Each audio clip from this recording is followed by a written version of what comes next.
One woman's struggle to keep the heart in teaching. Gabbie Stroud. Preface. The class sits in a circle, legs crossed, each rounded knee gently touching the persons next to them. Proximity doesn't bother them. So, today for circle time, our sentence is, when I grow up. Let's think about that for a moment. I demonstrate our thinking pose and they join me, frowning and stroking the chin. Okay, when you're ready, I nod at the first child. When I grow up, I want to be a race driver. When I grow up, I want to be a famous singer, a builder, a mummy, an illustrator. Around they go, sharing their dreams. And then it is Saffron's turn. And we're all a little quieter. I find myself leaning forward. She's shy, softly spoken, and from the Yuan nation. She looks at me, eyes uncertain. I smile and gently hold her gaze. She takes a breath. When I grow up, she says, still looking at me, I want to be like you. Chapter 1. Thunk. The key to the door of my classroom is unreliable. I turn it once, twice, and each time I feel resistance. The impossible pressure of an obstructive lock.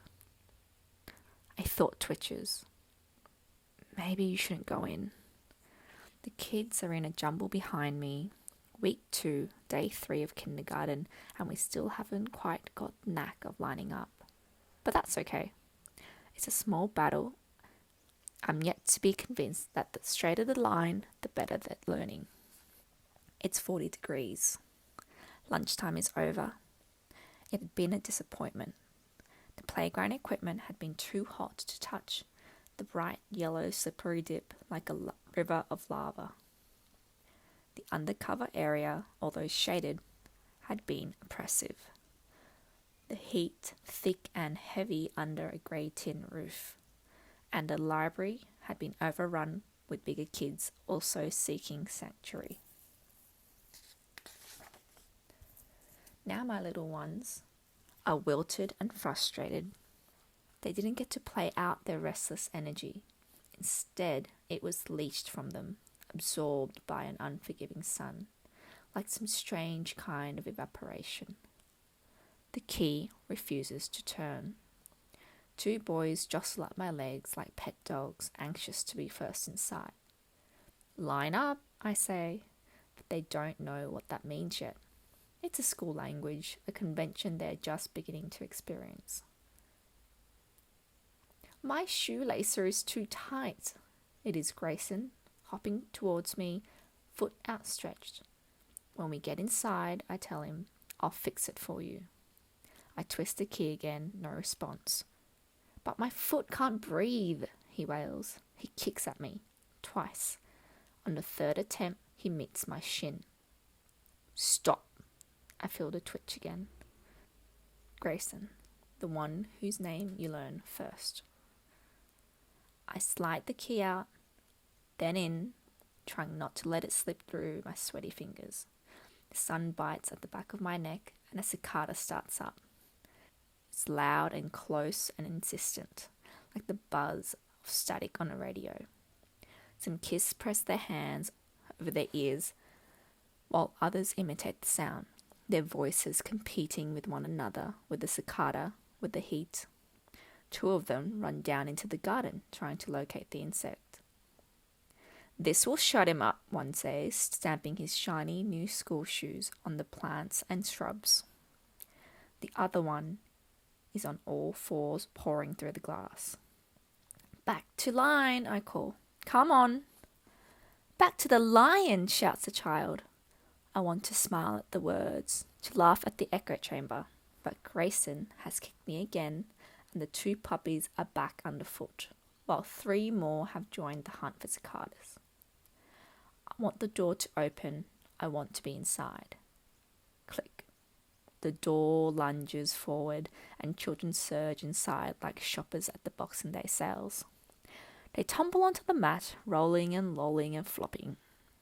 "I am just so tired," says one, and she pushes her sweaty fringe away from her eyes. The room is old, large, and stifling. The smell of wood glue saturates the air. I find the remote control for the air conditioner and frown, wondering why the screen is dead. "Want me to turn it on?" asks the helpful little one. "I know how." "I can do it." I force a smile and slide the plastic paddle off the back. I roll the batteries back and forth before replacing the panel and pressing the button again. I set the remote on my in tray and make a mental note. Change batteries. I pick my way through the pile of children, each of them deflated on the vibrant coloured mat. I watch for tiny fingers like landmines that mustn't be detonated by my size 8 shoe. Grayson is sitting in my seat, and I let him stay there while I hang up my hat and sunnies, and key and first aid kit. Choose your battles. The air conditioner bursts into life and a dull hum pervades the room. I remember the cicada and return to the door to see 2 students still outside, jumping and pawing at the earth. "Come on, guys," I call. "Inside." The lapdogs circle me again. "Inside," one of them bellows. The cicada hunters run towards us. "Okay," I say brightly, picking my way back to my seat. "Everybody sitting on the mat." I say it again, clapping my hands with each word. I stand over Grayson, who is swiveling in my chair at the front of the room. He flicks out his foot and strikes my leg. "Shoo," he says and points. "Yes," I agree, but it's forced. "I'm going to get everybody started on our next activity, and then I'm going to do your shoe." I tap the back of the chair. "Quick 6 now, Grayson," sitting on the mat. He swivels, positioning the chair close to the shelves where scrapbooks and iPads are neatly stacked. He spins, knocking things to the floor before launching himself like a rock star into a mosh pit. One girl cops a kick to the head. There's a moment of hesitation before she decides to cut loose with a hearty, indignant cry. Grayson, commando, crawls through the crowd to the edge of the mat. "Come here," I offer my hand into the writhing mass and extract the crying girl from the heap. I take her to my desk and offer her the tissue box. She takes one and scrunches it up. Her nose is streaming and she drags the balled up tissue over her snot and then touches the tissue to her eyes. Before I can say conjunctivitis, she's done it again. I pluck several tissues from the box and glance at the door, hoping no one is watching. I wipe her eyes carefully and hold the tissue while she blows into it. I feel the gooey softness swell between my fingers and try not to gag. "You're right," I tell her. She burrows into me and hugs hard. I feel her neediness. Family trauma, foster care. She is smiling up at me with tired eyes and tear-stained cheeks. A thought comes. I don't have what you need. I bin the tissues and grab a sticky note. I scroll, head kick, Marthica, 2:14 p.m, and peel it off the pad. I stick it to my in tray beside the remote. I'll have to fill in a form after school. I take a breath and notice the feeling, the scratchy, anxious gnawing that has become the signature of my working days. I think for a moment about abandoning the lesson and calling for free play. I see myself filling out forms and changing batteries and sitting down while the children buzz around the room with dolls and Lego and jigsaws and dress-ups. But it's only Wednesday. There is so much to get through. And free play is a slippery slope, addictive for the children and me. Instead, I start to sing. My voice is bright and jaunty and upbeat. Everybody sit down, sit down, sit down. Tune of the song has become familiar to them. And now, like Pavlov's dogs, they straighten up and cross their legs watching me. A few voices join in. Everybody sit down just like me. I move to my seat and launch into the second verse. My hand is cupped around my ear. Everybody listening, listening, listening. Their voices are lusty and loud. They love to sing, and I'm glad. It's a crowd pleaser and a crowd controller. The verse rounds out and they're silent, eyes on me to see if we'll go again. Okay, I reach into the tub at my feet, scrabbling for a book while not breaking eye contact. Then a voice says, "Jacob's bleeding." And we all stare at Jacob, the cicada hunter, who is standing in the doorway. He is indeed bleeding, one long stream from his knee down to his grey school sock. His buddy, the stamper, has a proprietary arm around his shoulders. "Jacob's bleeding," the stamper says again, and he squats pointing at the blood. "It's like an arrow," says a kid from the mat. "See, like the blood is pointing to his sock." "Oh yeah," the stamper rubs his fingers in the blood and makes the arrowhead more obvious. "No," I bleed out. No. I stand up. "Don't touch it. We don't touch other people's blood." I move towards them, and the lapdogs follow. I usher Jacob further into the room and find the first aid kit. The children watch in silence as I put on gloves. I ask for tissues, and there is a crush as 3 kids make a leap for the box. They carry it together like it's a large piece of furniture. They offer it to me, and I thrust my gloved hand inside. "It's empty," one of the children tells me solemnly. I nod and leave my seat, edging around the mat to find the stash of tissue boxes. I pass Grayson, who isn't on the mat, but curled up near the corner in a mad kind of yoga pose. His shoe is up near his feet. He is chewing at the laces. "One more minute, Gray," I tell him. He eyeballs me and growls. I find the tissue and bust open the pack. Assistants flank me as I wipe Jacob's leg with a medi-swab and then a tissue. The outline of blood is still visible. I take a moment to open a fresh swab and dab the stamper's fingers too. Then I find a band-aid and spend a futile minute trying to open it with rubber gloves on. "You want me to do it?" asks the helpful little one. "I know how."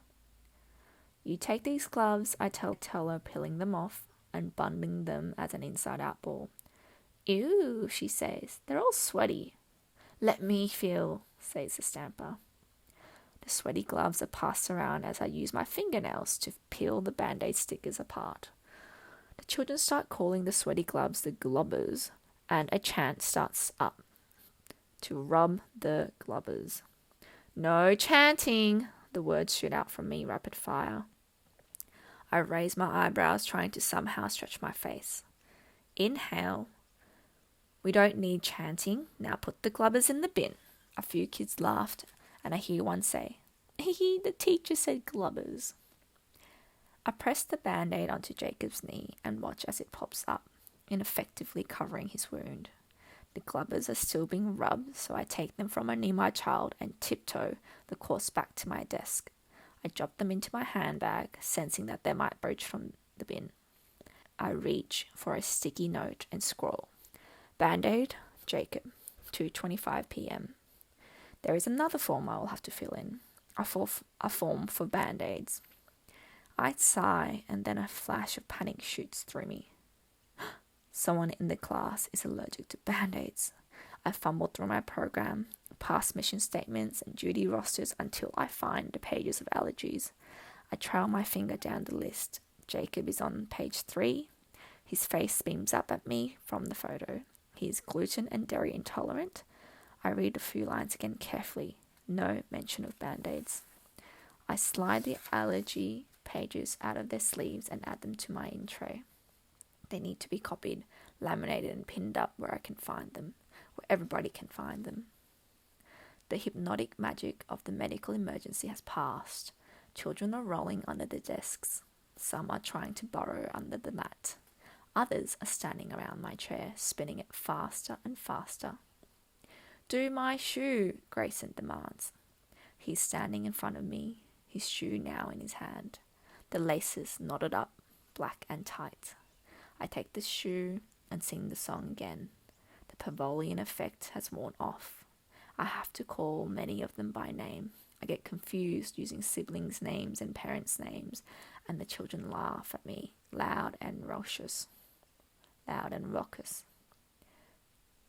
Eventually, we're all sitting, listening, looking, still, quiet. I have Grayson's shoe in my lap. I begin the lesson. This afternoon, kindergarten, we are going to do something special. They stare up at me. A few of them take an excited breath. This afternoon, we're going to be making a green sheep. 2 little girls squeal with the absolute joy of it and hug each other like they've just won a game show. Can you remember when we read the book about the green sheep? I keep my eyes on them, sweeping my gaze around to create the climate of conversation. I try to feel warm and enthused so they might see it in my eyes. I pluck at Grayson's shoelace. It is wet and hard. Now, I tell them, let me show you how we're going to make our green sheep. I reach into the tub at my feet and pull out the sample I have made. Pieces of green tissue paper torn and scrunched to create a fleece within a sheep body template. That looks amazing, one child exclaims. Did you make that? Asks Jacob. I did. I try to smile as I remember the hastily gluing process that occurred late last night. Here's how we do it. I clip a blank template onto the magnetic board and begin demonstrating, talking through each step like a celebrity chef. I move Grayson's shoe to the floor and immediately he stomps over and snatches it away. He growls at me again. But the class is mesmerized. My demonstration is like play school, live. Now, I say, when the demo is complete, do we paint this glue on the table? I use my most sensible voice. No, they chorus. Do we paint glue around here? I gesture outside the template. No. Do we put glue on ourselves? I remember an experience from last year. No. One boy giggles. You don't glue yourself. He's tickled by the idea and starts rolling around laughing. I continue. On your desks, you will find... They turn like meerkats, kneeling up and looking at their desks where I've laid out everything for the activity. Wait, I say. I haven't told you to move yet. But they are moving, creeping and shuffling towards their desks, excited by the prospect of their very own green sheep. There is a knock at the door and the students are lost to me, scattering to their desks to begin the project. I notice Grayson. He's hiding under my desk, swinging his shoe around helicopter style. I move to the door where children have crowded like a welcoming committee. The sound of cicadas fills our room. Hi, I'm here to collect Daphne. The mother is young and I can see the Woolworths logo on her work shirt. I wonder how much she makes and if she ever takes work home. Sorry to be early. She glances at her watch. I need to get Daph to the dentist. It's so hot, isn't it? Daphne rushes forward and clings onto her mother's leg. The mum absently brushes her hand over the child's head. The welcoming committee wanders off, one of them announcing, Daphne's mum's here. And while I'm here, the mother continues, I've got that uniform order. She fishes inside her handbag. Oh, great, I say. That one goes down to the office. Behind me, I can hear the tearing of tissue paper. It's a muted, ripping sound. Oh, okay.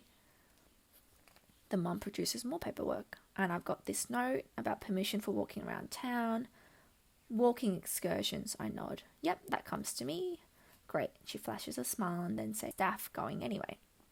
Pretty good, I think, but let's make a better time to talk. I can feel students circling around my leg.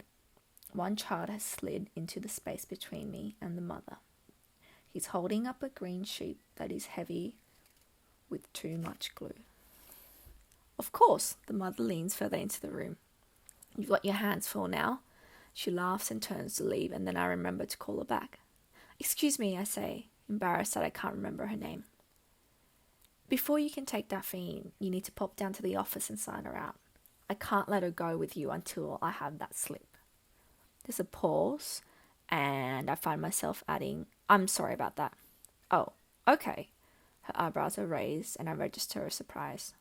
She can't see the apprehended violence orders and the custody battles and the court cases that hover over the school playground and infiltrate my classroom. Daphne just needs to stay here until then. Oh, her voice is flat. She glances at her watch again. I gently take Daphne's hand as the mother turns towards the office. More kids are clustered around me and we watch her walk away. Daphne starts to cry, her face folding and crumpling at the bitter disappointment of being stuck here. I feel her pain and wish I could join her, but I haven't been able to cry for about 6 months. I'm not sure my face remembers how it's done. I heard the children back to the desks, throwing out instructions to hurry up and get those green sheep finished. I glance at the clock and feel the urgency of the final 20 minutes. Children approach me in waves, a relentless ocean of need. They present their artworks to me, patchy sheep that look langy and diseased. I encourage them to fill in the spaces and show them how to pull off the excess.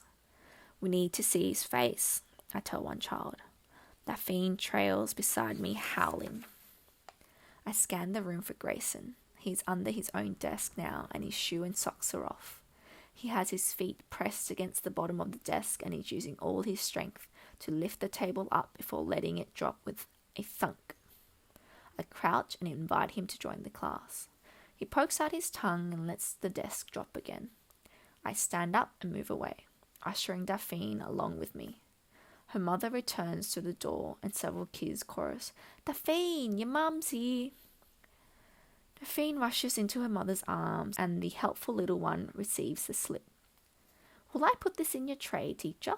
she asks and gestures to my desk. I nod and swallow down a heavy feeling. Thunk, thunk. "Come on, Grayson," I say, kneeling beside him again. "Let's get your shoes sorted out."